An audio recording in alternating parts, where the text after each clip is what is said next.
If I'm the boss and my workers pull this garbage, this is what I do. I start garnishing wages. And then I start docking vacation days. And then you know what I do? I get my private security guards to go over to her house on a Thursday afternoon at 3 o'clock to see what she's up to.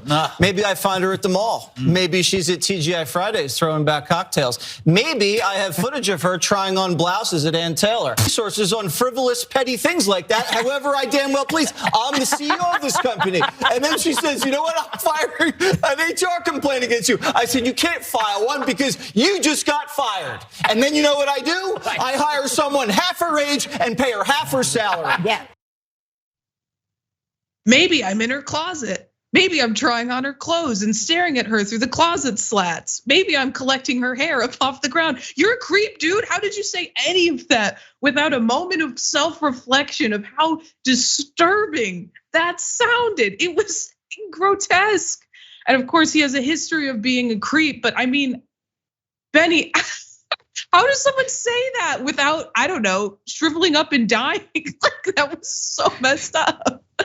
Yeah, I mean, unfortunately, like this is the heart of capitalism. This is literally capitalism right here. A lot of people have this foolish idea that somehow under capitalism you get some sort of democracy, but in no sense has capitalism ever been a democracy. It's not capable of democracy. It is just a bunch of segmented petty dictatorships where if you are a worker, you are subjected to the whims of your employer. And unfortunately, in our society, we still have like this assumption that if you're working for somebody, basically every component of your life deserves to be scrutinized by your employer. And so while this is a very extreme example, it's an incredibly creepy and invasive example, that's just capitalism. Like that is literally what our system is built on. Every facet of capitalism is incredibly invasive and creepy. I mean, quite literally, you have people who have your entire livelihood, your finances.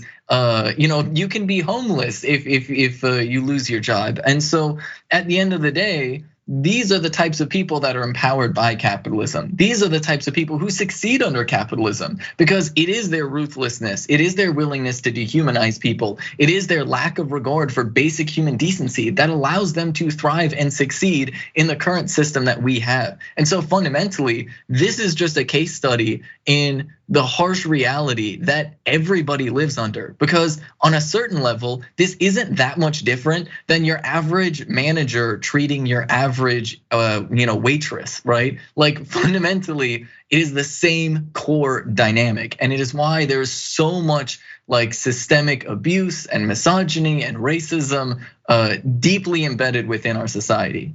Yeah, exactly. And I think you're right. If you sort of take away all of the stuff he said that made my skin crawl and the hair on the back of my neck stand up and make me want to run out of the room, what it really is that he's saying is that he's threatening to retaliate against a worker for insinuating that they're going to file an HR complaint, which is a violation of the Civil Rights Act. It's illegal to do, but it happens all the time. It happens every day to workers. And if you don't have the money or the capacity or even just the knowledge of how to file a claim, with the EEOC or file, a discrimination claim. If you don't know how that process works, whether it's in your state or at a federal level, you might just be out of luck. You might just miss the deadline for filing it. Or if you don't have the money to do it, it happens all the time and employers get away with it constantly. But as long as we're talking about how creepy Jesse Watters is, I would be remiss if I didn't remind everybody on how he met his wife because it's disturbing. So people reported that on a previous episode of the panel series, Watters said that he once let the air out of now wife Emma DiGiovine's tires when he was trying to get her to date him. She couldn't go anywhere. She needed a lift. I said, hey, you need a lift? She hopped right in the car, Watters recalled at the time of how they got acquainted. Another thing that wasn't mentioned in that quote, but she was working at Fox News at the time, just started there. He literally preyed upon this woman. He went out into the parking lot and took the air out of her tires so that she couldn't drive her car home and positioned himself in such a way that he could offer her a ride in his car. It's not just a creepy behavior. That's predation. He's a predator. That is above and beyond creepy. Like that is like horrific nightmare stuff, right? Like I mean, literally that sounds like a plot from It's Always Sunny in Philadelphia is what I was thinking. And then I'm like, no, wait, that literally is a plot from It's Always Sunny in Philadelphia. Like this is like the level of just like horrific monstrousness that exists within like your average political right winger. Because let's not pretend that this is just some isolated incident with Jesse Waters and that there aren't like literally hundreds of right-wing influencers and just their followers that do exactly this type of stuff on a regular basis. Right. I mean, how many Fox News hosts have been outed as sex predators? And I mean, Bill O'Reilly comes to mind as one, literally using his position to prey upon women.